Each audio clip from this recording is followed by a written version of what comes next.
ඔන්න දැන් අපේ කැම්පස් එකේ ළමයි අපි රුවන්වැලිසෑයටත් ගියා. පොත් බෙදුවා. හරි කවුරු හරි කෙනෙක් අර පොත් බෙදනවනේ.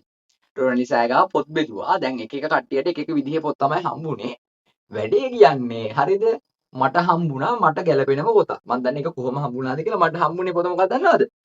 මේ ද්වේෂය දුරු අපේ අම්මා කියනවා මට ගැළපෙන පොත හම්බෙලා තියෙන්නේ කියලා. හරිද? ද්වේෂය දුරු කරගන්නේ කෙසේද? මේ පොත තමයි මට හම්බුනේ රුවන්වැලිසෑය ගාවදී කවුරු හරි මං ගැන නිකන් මේ අහම්බෙන් පොත් ගොඩාක් බෙදුවා හැමෝටම. හරිද? මේ මට හරියටම හම්බුණා මට ගැළපෙනම පොතක්. ද්වේෂය දුරු කරගන්නේ කෙසේද? මේක කියාගෙන ද්වේෂය අඩු කරගන්නවා මම කොහොම හරි ඔන්න බලන්නකෝ. ද්වේෂය දුරු කරලා දානවා. ඊයේ තියෙන්නේ පූජ්‍ය කුකුල්පානේ සුදස්සී ස්වාමීන් වහන්සේ. හරිද? සර්ගේ අම්මා කියපු කතාව ඇත්ත සර්.